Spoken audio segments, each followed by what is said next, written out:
day I wake up is another blessing. Thankful every second, getting God's protection. I lost connection in the desert, I had no reception. But in that time alone, I probably learned 1,000 lessons. I used my time for introspection and some self-reflection, and analyzed a couple ways to conquer my depression. Everything doesn't happen the way we plan it to, but if we harvest energy, then we can plan it too. So take a look in my eyes, that's where the story... Oh wait, what's it say? This would be a huge waste of money for Sony. Square Enix. Hold up, we gotta watch this. We've had a lot of talking points come out over the last year or so with this Microsoft Activision Blizzard acquisition saga that seems like it's never ending, but I'm hoping it's wrapping up here pretty soon, unless the FTC is actually able to complete this Hail Mary that's currently going on, but we'll find out with that. It's still a Hail Mary now, but there is one talking point that I wanted to look at here today, and it has to do actually with Sony and how they would respond to Microsoft's massive $70 billion acquisition of Activision Blizzard. Because one point that's been brought up to me, just seems like a colossal waste of money for Sony. I'm going to go over that here today. So if you guys enjoy these videos, make sure you hit that like button. Helps out a ton. And if new here to the Spawn Wave Plus channel, make sure you subscribe down below. So the talking point that I'm referring to right now is Sony buying Square Enix. I don't really know why Sony would buy Square, like, at all. I mean, if you just look at the face of it right now, we, of course, have seen Sony go out and make acquisitions that feel more strategic than anything else. Bungie being their biggest one so far at, what, like $3 billion. They were very clear that they were buying more or less the expertise of live service games, and we're seeing more and more why that is, with them investing over $2 billion into gaming R&D, so research and development, with a huge focus on live service, which is what Bungie is also really an expert in now, after going through the years and years of getting Destiny to a decent spot, I guess. People complain about Destiny all the time, no matter what, when I'm on Twitter and other social media, but a lot of people still play it every single day, so it seems like Bungie's figured something out there. And I mean, we've seen Sony even have Bungie do assessments of live service games from very storied first party, with reportedly Naughty Dog having their project, their Factions game, shelved because of this. So having strategic acquisitions in place, even if they do cost you billions of dollars from Sony's end, makes sense. However, Square Enix, I don't really see how that would make any sense for Sony to buy at this point. I think the first thing would be the amount of money it would most likely cost. People have been trying to speculate and figure out what that number would be. Ooh, what would the number for Square Enix be? Let's see. They have what? Final Fantasy is their biggest, right, franchise. They have Dragon Quest, which I think is their next biggest franchise. They got the Mana series. That's nowhere near the next biggest franchise. What's the next biggest franchise?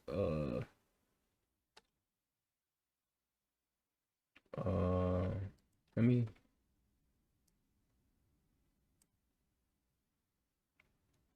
pull this up real quick.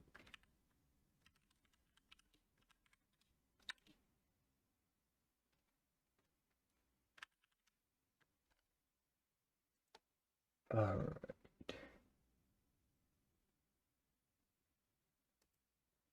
Here we go. List of their game franchises. I'm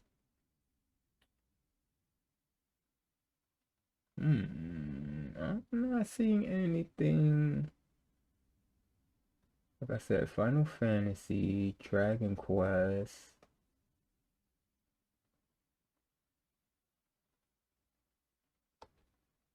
What else they got? Oh, Front Mission, but that's not that popular. The Mana series, that might actually be their third best. Space Invaders, really? Star Ocean, Valkyrie Profile. Yeah, I forgot they have all the JRPG stuff, really, right? And I think I put a bunch of them on that are I thought they had a lot more, is what I was trying to say. Oh, Kingdom Hearts, I forgot that's theirs too. So that would be their third biggest, maybe second biggest actually. That might be bigger than Dragon Quest. And that's a deal with Disney, so I don't know, man. I don't know. That might be in the low billies. Maybe like how much did they get Bungie for? I think they got Bungie for like 7 billion or something like that, 5-7 billion. So Square would definitely be more than that. I would say the 10 to 15 range. And a lot of times they'll look at the market cap and say, okay, Square Enix is worth like almost $6 billion. That's how much it would cost for Sony to come in and pick them up and acquire them. I was completely wrong. Well, a lot of times you go to a negotiation I did say 10 to 15. There's a lot of back and 6? forth, and that number fluctuates quite a bit at times, right? Especially with a publicly traded company like Square. You have don't hit that hard, shareholders, the board, the CEO. There's a lot of money a lot of people looking to get the money from this deal because, well, a lot of times they'll take the golden parachute. That's pretty much the same as Bungie, though. Really that wasn't it? To a nice retirement at that point. Bungie had to be like 3 then. The money, I think Sony could figure out, and I actually think they could swing it because they've discussed the idea of spinning off their financial branch, which none of us really think of Sony as finances, insurance, or anything like that. And they're clearly seeing that their entertainment business is the most lucrative for them, with PlayStation mixed in with their TVs, their sound bars, speakers, everything for the home theater setup. It ties together nicely, and obviously they have a huge hand in Blu-ray, so it just comes together really, really well under one umbrella. And on top of that, they do a lot with image sensors for their cameras as well as for other devices that they'll provide that sensor for. True. So all of that has worked really well for them, and they seem to be more interested in investing in those divisions outside of the financial stuff. And with them spinning it off, they believe they could raise up to like $8.5 billion or something. That is an estimate over the course of the next 2 to 3 years. So an acquisition with Square, that might take some financing for now, but the idea that it will mature over time and they'll be able to pay it down rather quickly as they spin off this financial arm. So I think they could work that out if they needed to. Like, they really, really wanted Square. And I will propose a scenario where they would actually buy Square Enix as we get further into the video. But looking at their current relationship with Square, they already get everything they want from them now without owning them. So the biggest thing people are saying they should buy them for is the intellectual property like Final Fantasy. You could also look at Dragon Quest or Kingdom Hearts, but there are a lot of licensing and other rights holders involved, whereas Final Fantasy is like solely Square Enix, right? So you buy like you said, Kingdom Square Hearts Enix, is and Final Disney. Fantasy is just exclusive to PlayStation. It's them and Disney. Kind of like how it is now, right? Like Final Fantasy 14, it's on PlayStation. All right. Final Fantasy 16, it's on PlayStation. Final Fantasy 7 Remake, Rebirth, they're just PlayStation games. See, Sony's figured out that they can kind of show up to Square, cover a lot of the development costs, cover the marketing, and also provide engineers for development, and Square will just have it as a console exclusive for Sony. Eventually, it'll go to PC, but Sony has shown that they themselves want to move stuff to PC, their own first-party games, so yeah, well, it doesn't matter if Square wants to. As long as they have a timed exclusivity deal in place of what looks to be about a year, they can align the Final Fantasy property with the PlayStation Final console. Fantasy 7 still isn't on Treat Xbox, it like is a it? first-party seller that will drive hardware sales. And yes, you can look to some of the multi-platform games like Star Ocean. That's coming up later this year, but like Sony already get that, and it's not a big enough property for Sony to say, well, we got to spend billions of dollars to get Star Ocean exclusively on the PlayStation. While I am looking forward to it, the only thing they would be spending for would be I don't think Final that's Fantasy, worth billions Dragon of Quest, dollars to pick up Kingdom an entire Hearts. company. Now, Sony and Square do have other things in common, like the musical side. We see Final Fantasy, do pretty well there. Also, in other forms of media, we see Square Enix dip their toes into things like movies and series and other things there that Sony could work to prop up and even get out to a wider audience, but they could already kind of do that if they wanted through way of deals and partnerships. And in fact, I think Sony would be better off just continuing what they're doing now if they really do want to have exclusivity for some of these games, as they have shown that is their strategy, as opposed to spending billions of dollars on buying Square Enix. Instead, use that money for more strategic acquisitions, because it's very clear, based on what they've said, that they are still looking to do more acquisitions. A money, wouldn't it? Not necessarily just in gaming, though, as Sony is a large company. They would probably be looking elsewhere, especially in a technology field like, I think, AI.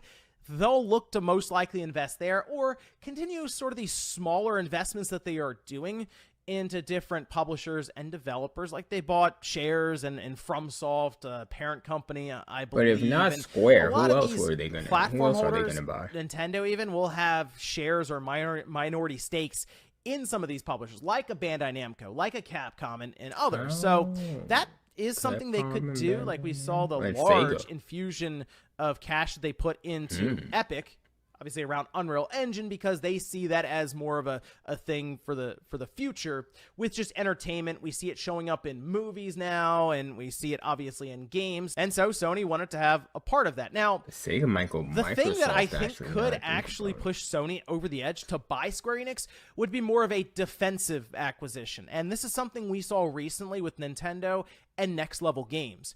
Next Level Games was looking to sell. They, like, the owners of the studio were basically like, hey, we're out. We're going to shop around and see if anyone wants to buy this studio. We've done a lot of work with you, talking with Nintendo. Would you like to be the one to acquire us now before we hit the open market? Nintendo decided to move on it, and they acquired Next Level Games, which is something that Nintendo doesn't typically go out and do, like go on the hunt for different studios to bring within Nintendo, but they've worked with them so much, and there was a potential for losing them. Like Tencent could have come in and picked them up, and then who knows what the future of Next Level Games would have been with their partnerships with Nintendo or anything. So they decided to move on it and spend millions of dollars to acquire them. In this case, we saw Microsoft outright draw up an entire plan looking at Square Enix. While I still am not 100% sure what a lot of the regulatory stuff is when it comes to an American company buying a Japanese company, especially at that caliber when we're talking about billions and billions of dollars, the fact that Microsoft was at least lining them up and figuring out what it would take to make it happen would make Sony at least somewhat like, okay, maybe we should keep an eye on this thing and just be ready as a just-in-case situation. And then I mentioned Tencent, NetEase, others. Again, I know there's a lot of regulatory stuff to go through, but if Sony hears that some of these larger investment firms, these larger companies, it'll be easier for Sony to buy them because they're Japanese company. They might call them up and say, okay, how can we work this out to where you don't go to one of these competitors in the gaming space, you come to us. However, I do believe Square Enix is best right now independent, because they're doing a lot of really cool stuff right now, and to be honest, they are taking advantage of both Nintendo and Sony currently, and even Microsoft, because they're getting the Game Pass check from them from time to time. They're obviously having Sony put up a lot of money for things like these larger intellectual properties with Final Fantasy, and seemingly they're partnering with Nintendo for things like Super Mario RPG. So I kind of like where Square is now. They've leaned out a bit with their Western studios. I forgot that was Square with them in Japan. So they've kind of spun them off. And hey, credit to Crystal Dynamics. They seem to have found a nice spot doing working on Tomb Raider and Perfect Dark currently. So I think where they are now is probably the best situation for everyone involved. But things change rapidly, as we've seen. So who really knows what the future is? But I do believe it, at this time, is a huge waste of money for Sony. But let me know what you guys think about this one down below, if you agree with me or disagree, and if you do think Sony should pick up Square. Thanks, guys, for watching, and I'll see you next time. Hey, like you said, they might have to just to make sure Microsoft don't get them. That's crazy. I'm hiding out, wilding out, cooling down, collecting thoughts till I find my route. And if they catch me, they'll be finding out what I'm about. Until then, I'm riding out. I'm hiding out, wilding out, cooling down, collecting thoughts till I find my route. And if they catch me, they'll be finding out what I'm about. Until then, I'm riding out. Check it out. I'm a desperado, I'm living it in real life. What's next to follow? I hit the bottle.